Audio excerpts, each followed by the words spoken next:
And good evening, Pittsburgh Steelers fans. Welcome to another episode of Steelers Six Pack, Steelers Friday Night Six Pack. Man, waited all day to do the show, and I can't even get the title right out of the gate. But anyway, welcome to tonight's show, and I hope you're having a pleasant Friday evening. If you're watching live on YouTube or Facebook, if you're listening on one of your audio platforms, I hope your Saturday, Sunday, Monday, whatever day you happen to be listening is going swell. And before I get started, I just want to encourage you to please like and subscribe to our YouTube channel. Our podcast family is growing by the week. We have so many new shows, both live, such as this one, and The Hangover with Brian Anthony Davis and yours truly, the Steelers Preview with Jeff Hartman, Dave Schofield, and Brian, the Curtain Call with Michael Beck and Jeffrey Benedict, the Scobro Show with Dave Schofield and his brother Rich. What else am I missing? The Touchdown Under Show with Maddie Peverall and Mark Davison, the blokes from Australia. Please check that out. And we have audio only shows such as the Live Mic with Michael Beck, Let's Ride with Jeff Hartman, the Stat Geek with Dave Schofield, the Retro Show with Brian Anthony Davis and me. I'm sure there are more. I need to just write them down. But we have so many shows. We have so much content. We're always working hard to bring you Steelers content, NFL content, draft content. And please check out Behind the Steel Curtain, the website, where we bring you articles each and every day, 10, 12, sometimes 15. We're always publishing breaking news, commentary, film breakdown. Anytime there's a pro day, we're on top of it. Anytime there's any kind of news conference, like the other day with Art Rooney II, we're on it. So please check that out. As we now like to say, it's your, I forget how Brian says it, but one-stop shop. I don't know, you guys. It's one-stop shop for all your Steelers needs, but I'm sure there's another name. Either way, it's great. I think it's the best Steelers website on the internet. So. I'm obviously biased. I've been with them since 2010, but I think it's the best around. So please check that out. And hello to everybody in the live chat. Thank you for joining me this evening. We have Steelers Pittsburgh, Daredevil, Chad Landsman, Bert Tavares, Ryan O'Toole, Arthur Squibble, Cree Ix, Jack Bauer from 24. I think Bert notices better, but that's just me. I'm biased. Ezra, Knight Rider, Eric, Donna Nolan. Thank you all for joining me.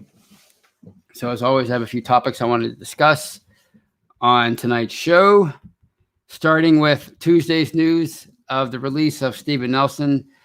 I think most people kind of expected that when it was reported last Friday that the Steelers had given him permission to seek a trade.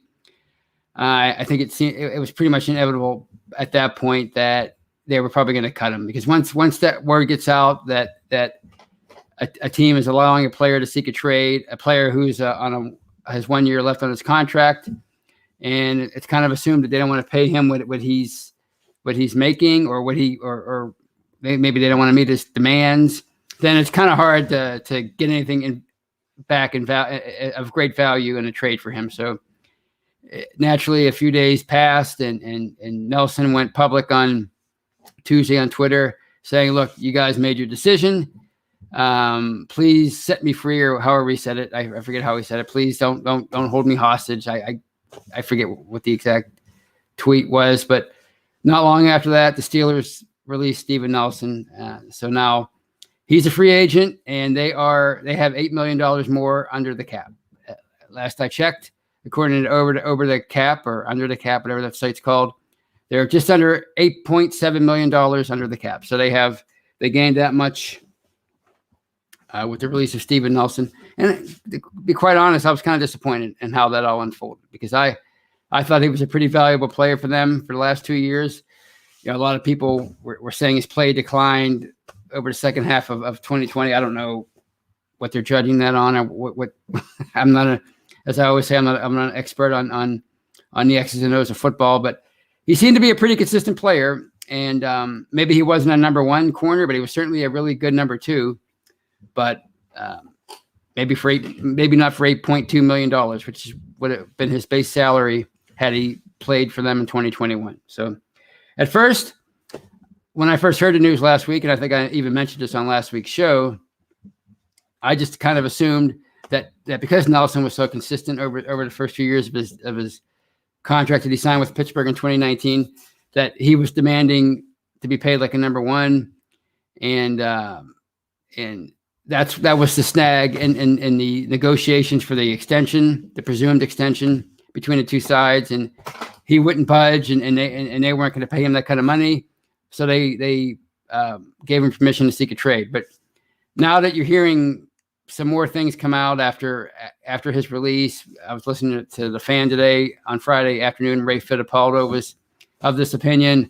I think Jerry Dulac, a couple other guys, a couple other insiders, they were of the opinion that it was more the Steelers who wanted to part ways because they didn't want to have to pay him $8 million to play for them as a number 2 corner this year. And they tried to work out an extension that would maybe lessen the cap hit, or maybe even ask him to take a pay cut. I don't know, for 2021, and the two sides couldn't come to an agreement, so they had to part ways. And so at first I was like, oh, Steven Nelson, why can't you honor your deal? I think a lot of fans were of that mindset.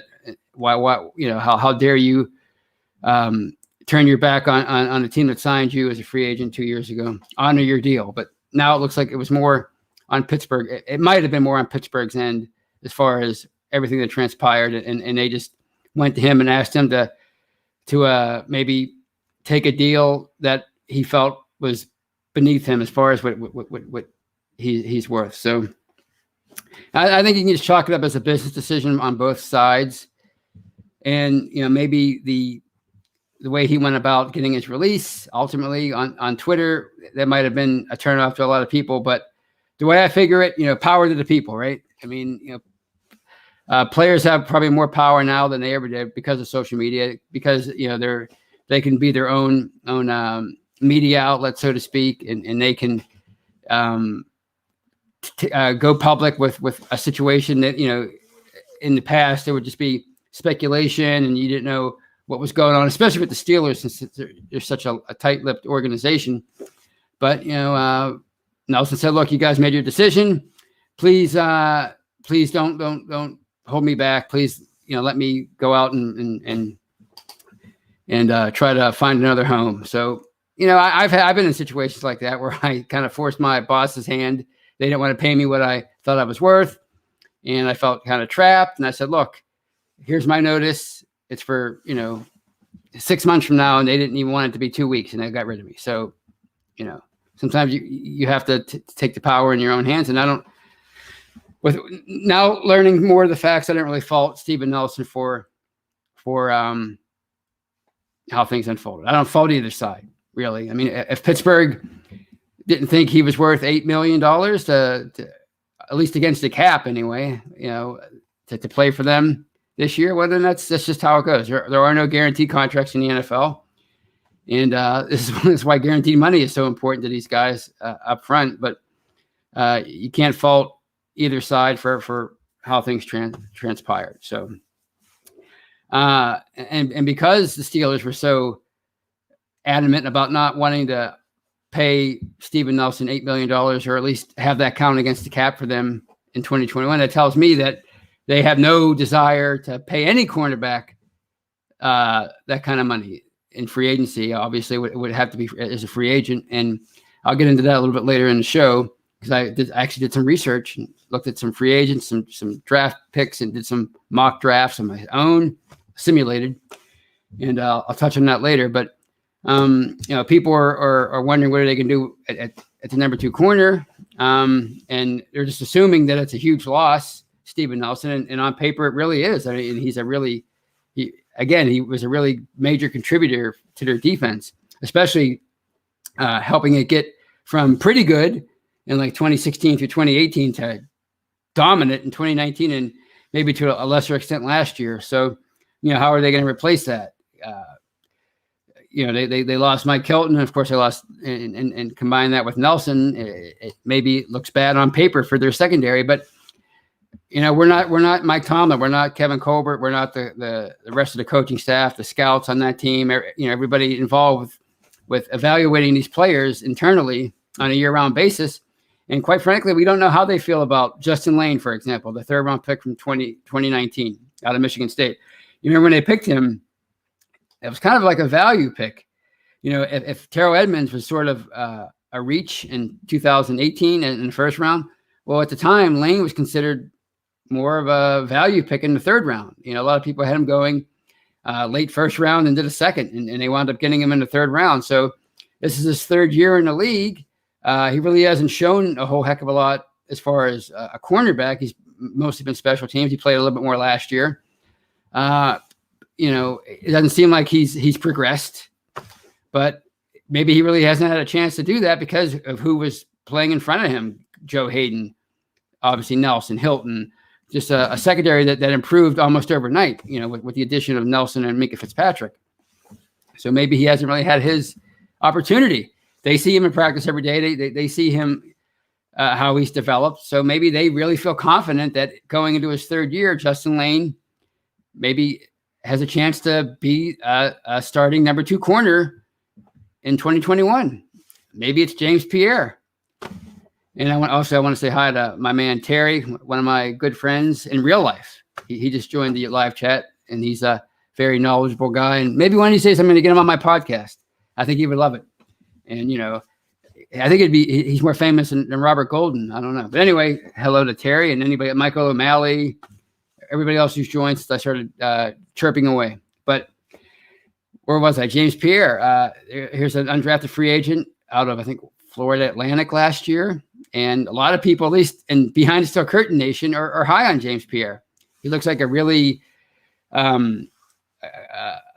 a good prospect for being an undrafted free agent. He went to a smaller school, but he looks like he has a lot of good physical attributes that could translate well to the NFL if he can tap into his potential and reach his potential. So a lot of people like James Pierre. Maybe they like him just as much as we do at Behind the Steel Curtain. So there's another answer.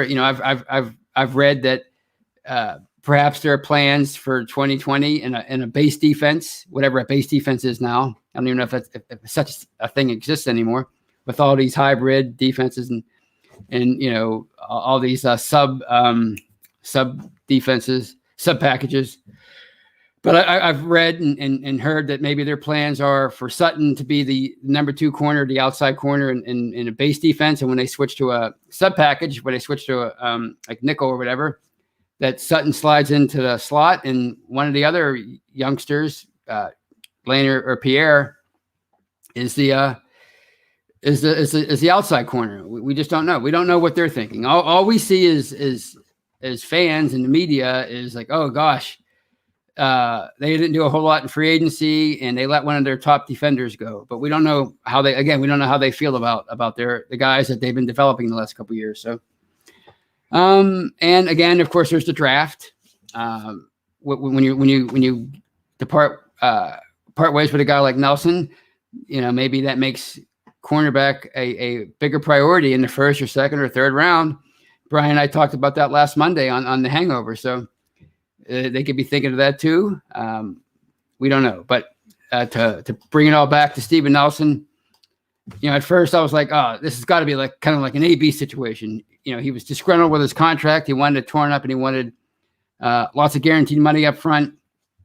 And it was all his fault. Why would the Steelers part ways with him? Well, maybe for a lot of the reasons I just speculated on. Maybe they just felt like they had much cheaper alternatives who could do the job as well as, or close to as well as, Steven Nelson. We don't know yet. So I have no hard feelings towards Steven Nelson after some time has passed. So I hope none of you do either. But if you do, that's fine too. I mean, I'm sure he'll never know. But best of luck to Steven Nelson. Last I checked, he's still a free agent. I'm sure he's he'll land somewhere. It's just a matter of where, I guess, and what the needs are for a lot of these teams that are still looking for players in the second, third, and fourth wave of free agents. I don't know where we at now. The second wave or third wave, I don't know. So that was my first topic. And here's Cree X, who says, "In Rooney's we trust." There you go. That kind of sums up what I said. You don't always have to trust the Rooney's because they're not always right. See Artie Burns, and many other examples. See 1984 through 2004 when they didn't seem to realize how valuable and how critical the quarterback situation was between Bradshaw and Ben. So not always in Rooney we trust, but they certainly know a lot more than we do. So again, this is why this goes back to we make such a big deal out of the draft every year, and gosh, what was it? As I'm talking to you right now, it's March the 26th, right? And we've been talking about the draft since like 4 seconds after that playoff loss to the Browns. We're 2 months in, so we spent all this time talking about the draft and evaluating these players. And if they take this guy, I'm going to break my remote. If they take that guy, I'm going to jump for joy and all that stuff. Well, here we are 2 years after the 2019 draft, and maybe it's time for Justin Lane. Maybe his ship has finally come in, and it's his time to shine in the NFL as a starter. So, this is why those things are important. As I wrote the other day in whatever article that was, I write 3 or 4 or 5 a week. It's hard to keep track. I think the reason why people get so upset with the free agency season is because it's not just a regular season anymore in the NFL. It's the regular season, the draft season, free agency season, the scheduling season. There are so many seasons that people feel like, they have to win, meaning the Steelers. And if they don't win, then people are upset. So, I think, maybe at a different time, in a different place, if they had more cap room, maybe their strategy would be a bit different. But perhaps they were preparing for this for a couple of years because they knew that their cap situation would be tough in 2021, and maybe there's hope for guys like Justin Lane and Pierre and whatever. So, but that's that topic. And my next topic is a bit of an unfortunate one. The news that was reported, it was leaked by TMZ on Wednesday morning regarding the video of the fight that rookie Chase Claypool was involved in California on March 13th, I guess. If you look at the video, and I watched it a couple times, at first it looks like he's just, involved in a pushing and shoving match. Maybe he doesn't have much to do with it. And then at the end, he becomes like the main event, and he actually kicks at a guy who was on the ground, and it did not look good. It did not look good. And it was a big story of Wednesday. And now people are kind of wondering about Chase Claypool and what kind of a person he is. He came into the league thought of as a big character guy from Canada. He played his college ball at Notre Dame. He was a great work ethic, loved the block, excelled on special teams before he got his chance as a receiver. And not just, returning punts and kicks, running down and making tackles. Right. So, and he burst on the scene in his rookie year. He was unbelievable. Just big play after big play after big play. And, since the season ended, he had the quote about the Browns, after they beat the Steelers in the playoffs, he started talking trash about, how the Chiefs were going to beat them. And then Bob Labriola wrote that piece a couple weeks ago for the Steelers.com, kind of hinting at his diva-like behavior last year. And then you combine those incidences, which I didn't think they were a big deal at all, especially the Browns thing. I could care less. I mean, these guys talk trash throughout every game. I mean, if you ever listen to the sideline mics and the things that you pick up on, or when you watch NFL films and you hear the things that these guys say to each other, yet we always make a big deal out of pre and post game quotes. Like for some reason they have more weight. I could care less about that. But when, Labriola said what he said, I'm like, what did he mean by that? And then you combine that with this bar fight. It's not a good look. And, I know 22-year-olds get into fights all the time.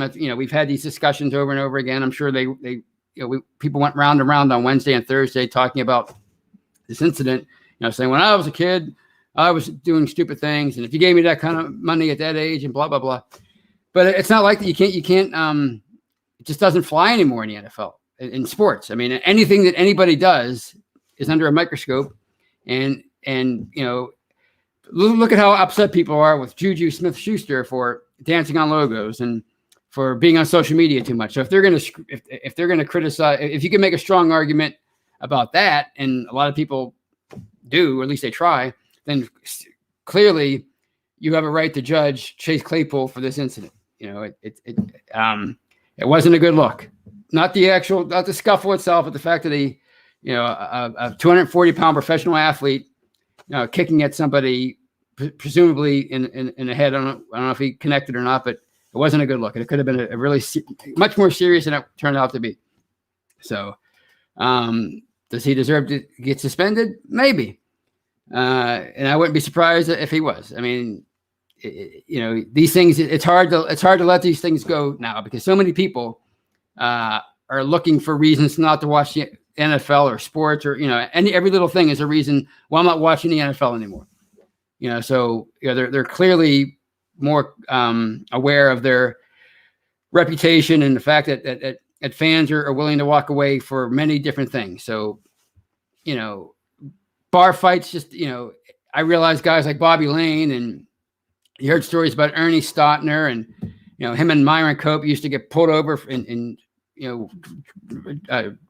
drunk driving, and, the cops let them go because they were local celebrities. And, I realized that all happened back then, but we're not living back then anymore. We're living in 2021, and everything's a bigger deal now. So he probably should be suspended or receive some kind of sanction. I don't know what, but does this mean that I think he should be traded or cut or whatever? No, because he is 22 years old, and 22-year-olds do get into fights, and they do stupid things, and we all do stupid things.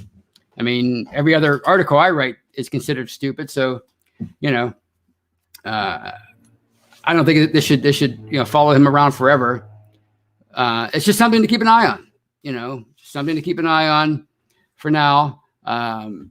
It was just an unfortunate thing, and he seems like a really good dude. He seems like way more to like about him than to not. And quite frankly, up until this little incident, there was nothing to hate about Chase Claypool. He seemed like a really great guy, great personality, fun-loving, intense, hardworking, and of course, above all else, super ultra talented as a wide receiver, and like a lot of just oozing potential to be a superstar. So, I'm not gonna. I think he deserves whatever punishment he gets, within reason. But I don't think it should follow him around. I don't think it should ruin his career. It's just something to keep an eye on. So, with that being said, I'm gonna bring a close to the first half of tonight's show. If you're watching on YouTube live and Facebook, don't go anywhere. I'm not going anywhere. I'm going to be back for the second half. If you're listening on an audio platform such as iHeartRadio, there's so many different platforms where you can find us. Please download part 2 of this episode of Steelers Friday Night Six Pack.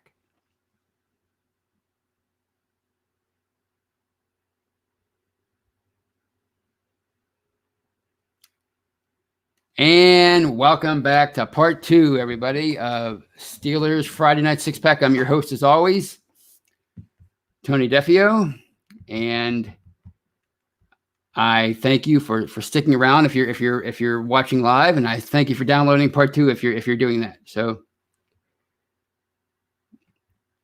and here's a comment about the Chase Claypool incident that I closed out the first half of the show with. It's from Mule Skinner. It said, "It better be a learning experience for," he calls him Pool, I guess it's short for Claypool. I'm really smart. "Or his career could slide into oblivion." Yeah, I mean, obviously he better learn from that. I mean, you're not like a normal 22-year-old anymore. And it's really hard for these guys to make any kind of mistakes without people wanting them. Anything anybody does now is like there's always somebody out there. It could be a silly tweet like, "Oh, they need to get rid of him." So everything is under so much scrutiny now that, yeah, it better be a learning experience, and it better not be a pattern, or they're going to move on from him. I don't think they don't want to move on from him because he's a really talented player and seemingly a great person. But it just makes you wonder when you combine all these things together, is this going to continue to evolve? And I certainly hope not, because I'm a Steeler fan, and he's a great player, and I want my Steelers players to be good dudes and great players because it's just easier. It's just easier with as outraged as everybody gets now with everything. It's just easier for them to be 53 choir boys. I know it's not realistic, but it's much easier that way because that it gives people one less thing to complain about. So here's one from Moneybags, and he's, I guess, defending Claypool. He says, kicking somebody while they're down is not weak. It's a fight. Not like he was unconscious and he kicked the man. I disagree. He's a professional football player now. So it's just stupid. It's just a stupid thing to do, especially because he is who he is, and people are he could have just been standing there, totally not involved. It could have been just his buddies all fighting, and people still would have criticized him. Why are you putting yourself in that situation? So for him to do that, it just made it even worse, in my opinion. All right. And next up, I'm going to talk about free agency. It's still actually, whatever wave this is, second, third, fourth, fifth, I don't know. We've had a lot of wind here in Pittsburgh, so it could have blown us into the seventh wave for all I know. That's how windy it was today. People lost power. My Chevy Cruze was blown all over the highway. So it was, we could be in the seventh wave, but either way, there's still some free agents out there, and the Steelers still have some needs. And as Brian and I talked about on Monday's show on The Hangover, after that first or second wave of free agency, there's still any number of areas they could go with their first round pick. So if that's the case, then there are also a lot of different areas they can go with them. Maybe they have one more signing in them, one more major sign. When I say major, I don't mean like $8 million a year, because they do have 8.7 left under the cap, but a percentage of that's going to go to signing their draft class. So you have to account for that.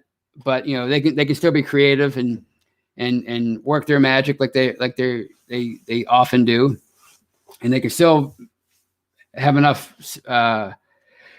room to at least bring one more starter in, even if it's just for 2021 at a position of perceived need. And I was looking at some of these free agents that were still out there. I was looking at, I think it was over the top or spot. I think it was Spot Rack that I found this. So I always get those two sites mixed up. But I was looking at centers, and the big name out there still, as of before the show started, he might have signed, is Austin Reeder. He was the Chiefs center. I don't know if they cut him or if he was a free agent. I didn't look that deeply into him, but I just looked at a few articles, and apparently, he's 29 and he seems like the kind of guy that would be a good pickup, but he also seems like the kind of guy that would be a bit too expensive. And there seem to be a few teams that would make great fits for him. And from what I read, the Steelers aren't one of them. So he's probably a bit too expensive. And a lot of the other names I looked at, they didn't jump out at me. A lot of them were older, in their 30s, which seemed like an older version of BJ Finney. So maybe that's where you have to go in the draft when it comes to your center for 2021. And I know it's crazy to say the first round to pick a center like a Cree Humphrey, but I was doing these. I found this site, the PFN draft simulator, and I did like 12 of them, and Cree Humphrey was picked at the end of the first round, and just about every single one. I didn't pick him. Don't get mad at me. I didn't pick him. I picked a lot of different people, but not Cree Humphrey. But he kept winding up as a end of the first round pick. So if teams are picking him at the end of the first round, why wouldn't the Steelers? Why couldn't they pick him at 24? Right. So I realize he has some knee problems and he might miss the first half of the year or first few games or something.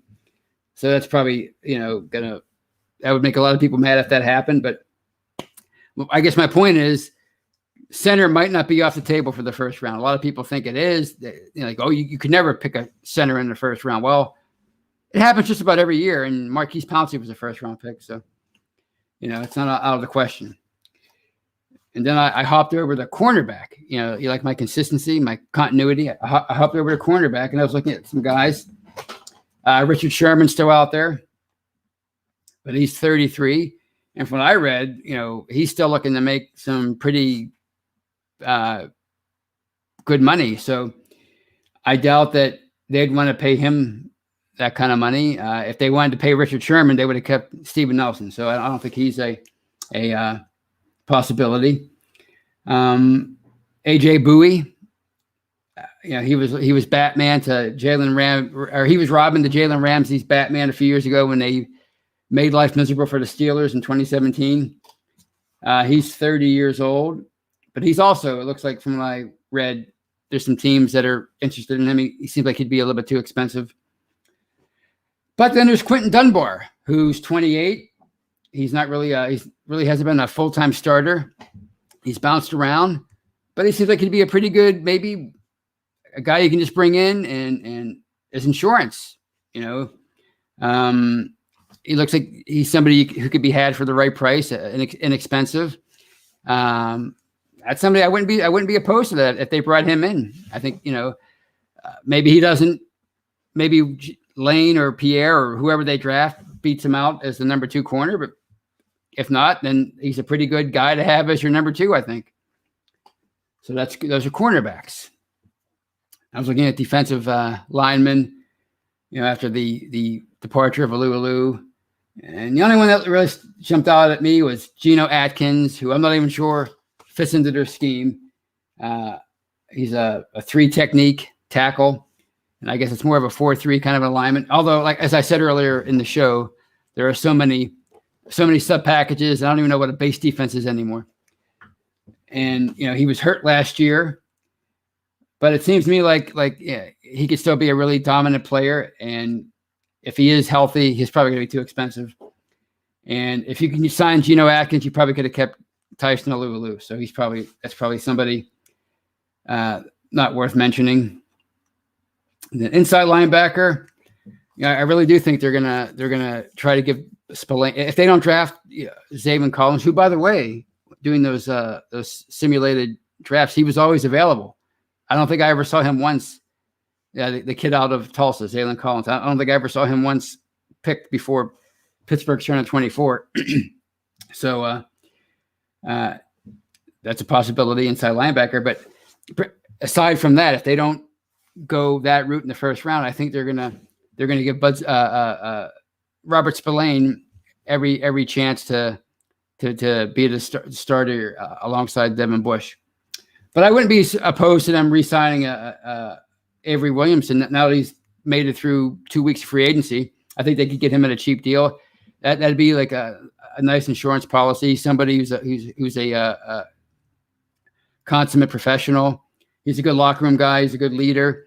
He's somebody I think, if one of your starters goes down, he can step right in and be a solid player for your defense. So I wouldn't be opposed to them re-signing Avery Williamson even for just one more year. So those are my thoughts on free agency. And since we're about 33 minutes into today's show, I will open things up to some questions, since I think I always feel like I get to those a little bit too late in the show. But I covered everything I wanted to say today. So now the floor is yours, people. And here's one from Ezra, a comment. And I screwed it up. Here we are. He said, I wish I was a Twitter person. I would ask Pouncey to come back. Yeah, he was a special player for them. I mean, I know he always received low grades from PFF, and a lot of people thought he was overrated during the course of his career. But when all is said and done, at the very least, he's going to be a borderline Hall of Famer. So that's saying something. Whether he makes it or not, I don't know. I mean, Hines Ward is a borderline Hall of Famer. A lot of people mock that kind of stuff. But if you're a borderline Hall of Famer, that means you had a pretty darn good NFL career. So, yeah, he will be missed. And if they can find anybody that approaches his abilities in the draft, whether it's first, second, third round, free agency, sign me up. I'm on board. And here's one from Steelers Freak. Welcome, by the way. And he says, TJ will get, meaning TJ Watt, their famed outside linebacker. He will get the bank plus a Rooney granddaughter for sign-up bonus. Well, I think he has a girlfriend. So I think he's doing fine in that department. but he will get a lot of money. I'm thinking $20 million a year, and they might have to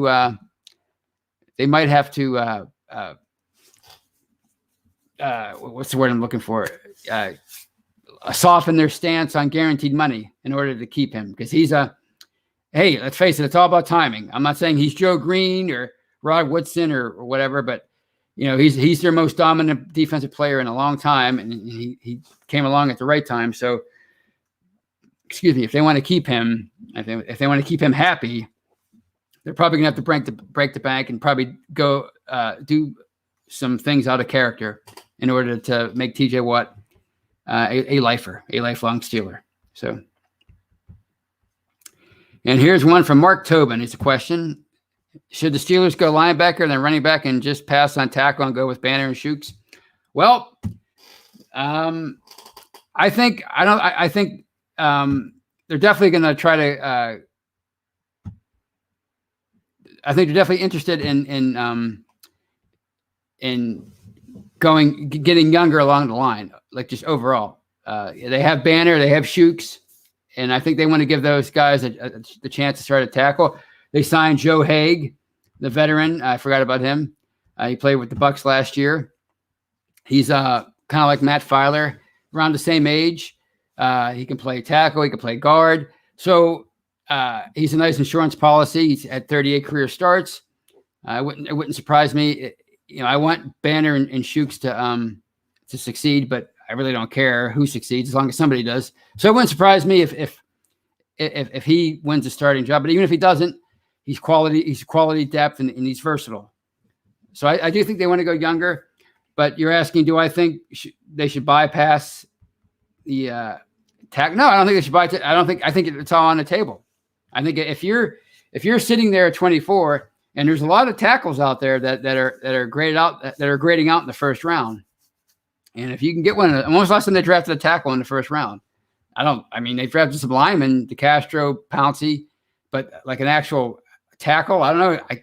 I can't even think of one. So if they can, if they feel like they have somebody who could be the guy for the next 5-10 years, then I wouldn't be opposed to it. It just can't be a reach. I really don't have a major preference as far as what position they go with, as long as it's not a reach, and as long as it makes sense, and as long as it addresses a need. So no, I wouldn't be opposed at all. I think when people hear tackle, guard, center, I think they get, some people, not everybody, some people get disappointed because it's not sexy, it's not exciting, but you get yourself a perennial All-Pro at one of those positions, and Sundays are sure exciting. I know that. And here's one from Ryan O'Toole. He said, wide receivers can be known as divas, so why are we surprised when we get an AB or a dancing Juju or a brawling Claypool? Well, see, AB, that's just he just had issues, and clearly they were much worse than we thought. But the stuff with Juju, is that really a diva thing? Billy White Shoes Johnson used to do that kind of stuff. He would celebrate every week, and people thought it was funny back then. Now it's like, oh my God, we got to get rid of him. People were saying, there was some news that came out today. I think Jeff wrote an article about it, but I saw it on Twitter. Like, a part of the reason why people shied away from Juju in free agency wasn't because of his brand furthering efforts. It was because he might have had a lot of people thought he was a number 2, which, that's fair, but still they're valuable commodities. But maybe more importantly, he's been dealing with a knee issue, perhaps the last couple of years, and maybe that was the reason why people shied away from him, which makes a lot more sense than, oh my gosh, he's on Twitter too much. Oh my gosh, he's dancing. Oh my gosh, he plays video games. I think it makes much more sense that people were shying away from him for those other two things, and because of the social media stuff. Because, I see a lot of people commenting on here, oh my gosh, he's got to focus on football and not social media. Well, you guys are on here all the time, and I appreciate it, and I love it. You guys are awesome. But it doesn't detract from your jobs? No, probably not. I hope not. Otherwise, you probably seek help, especially if it's to watch my show. So, I think people put too much stock in that stuff, and they think that, these guys aren't dedicated to their craft when they are. I mean, you don't get to that level unless you're dedicated to being a professional football player. Even the guys that you barely even know or hear about. I mean, they have to be extremely dedicated to land a spot on a 53-man roster. So, as far as Claypool, I don't know when a linebacker gets into a fight, Joey Porter got into those kind of fights all the time. Do people call him a diva? No, some people call him a jerk. So I just think that when, a receiver being a diva, are they any more prone to acting like that than anybody else? I mean, Jeff Reed did stuff like that. Was he a diva? I don't know. Or is he just an idiot who drank too much when he was younger? I don't know. So, all right. What else we have here?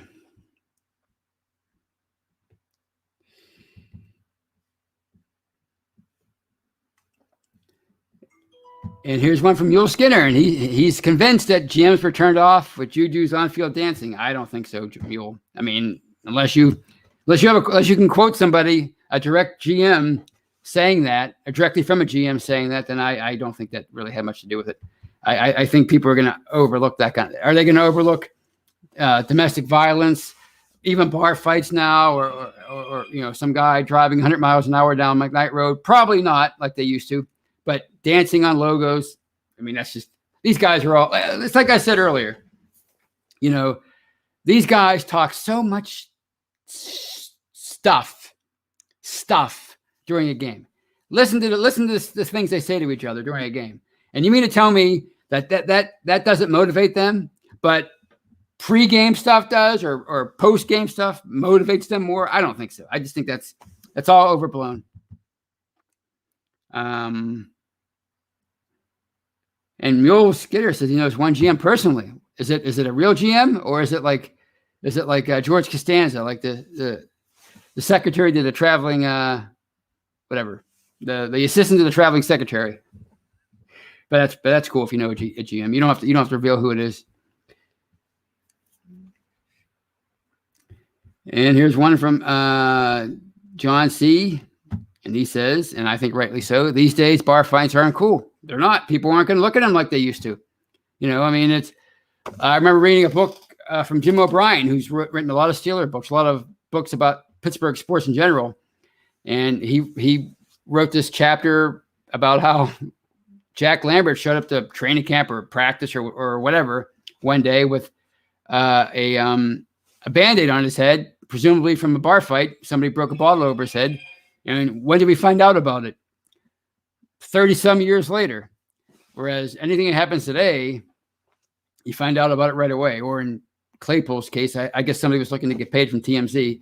You find out about it 11 days later. So, yeah, bar fights aren't cool. I don't think they're ever cool. Like I never got the point of two people fighting and okay, you beat me in a fight, but you're still a jerk, and I'm just going to call the police now, and you're a jerk who's going to be in jail. Yeah, you gave me a black eye, but what is it going? Is it worth a permanent record? I don't think so. So I never really thought bar fights or any kind of fights were cool. I don't really, if I'm in a ring and there's some prize money involved or a belt, then maybe fights are cool. Then otherwise, I'm just going to call the police. That's how I feel about it. Here's one from Donald Nolan. The question. He says, Tony, do you think all the trades in first round will affect Steelers pick? Yeah, because I think a lot of these trades were geared towards towards drafting quarterbacks for these teams. And, it's like I say every year, people always worry about the future quarterback classes being weaker than the current one. I swear you hear that every year. When on Friday, you saw the 49ers trade up to number 3rd pick. I think they traded with the Dolphins. I want to say the Dolphins traded back to 12. And then they traded back up to number 6 with the Eagles. So presumably the 49ers traded up for a quarterback. So you're looking at Trevor Lawrence is gone. We all know that. Zach Wilson is gone, probably to the Jets. So goodbye to Sam Darnold, I guess. And then the 49ers, I don't know who they like. Trey Lance. I always forget one of those quarterbacks. anyway, the one from Ohio State, the kid from Ohio State, and then the one from Alabama, Mac Jones. So, you know, 4 of those guys are probably going to be gone. So that's gonna push some other positions, some other players back to the further down the line in the first round, and maybe, you know, that affects how the Steelers pick. Maybe Justin Fields. Okay, Ohio State. Anyway, so maybe Pittsburgh gets a chance at a player that maybe it wouldn't have otherwise, because there's so much value placed on the quarterback position, you know, and you know, we see it every year, and guys get drafted maybe where they shouldn't be drafted.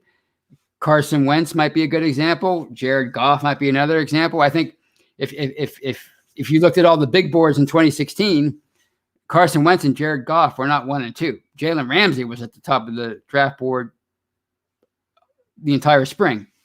And now you look, those guys are both playing for different teams. Mitchell Trubisky, North Carolina, a few years ago, he shot up the draft board. I don't think he was a top 15, 20 prospect for the longest time. Next, you know, he's the second guy picked in the draft. Now he's in Buffalo as Josh Allen's backup, and people said that's a perfect role for him. 4 years after he was selected number 2 overall. So, you know, there's a huge premium placed on quarterbacks, and oftentimes those guys get drafted higher than they should, and it pushes other players back. So maybe Pittsburgh will get a better value at 24. We don't know. Look at the year that David DeCastro fell at him at 24. Nobody saw that coming. I think we can all agree that T.J. Watt was a value pick. Cam Hayward was a value pick. So you just never know. So I think as far as the Steelers' needs, I think that can only help. It can only help push another running. Maybe Najee Harris falls to them now. Etienne, maybe one of the more premium tackles falls to them. Micah Parsons, the Penn State linebacker. He had a great pro day the other day. Maybe he falls to them. He seems to be a pretty good prospect. Of course, Collins. So you never know. What else we have here? And here's one from, did I miss it?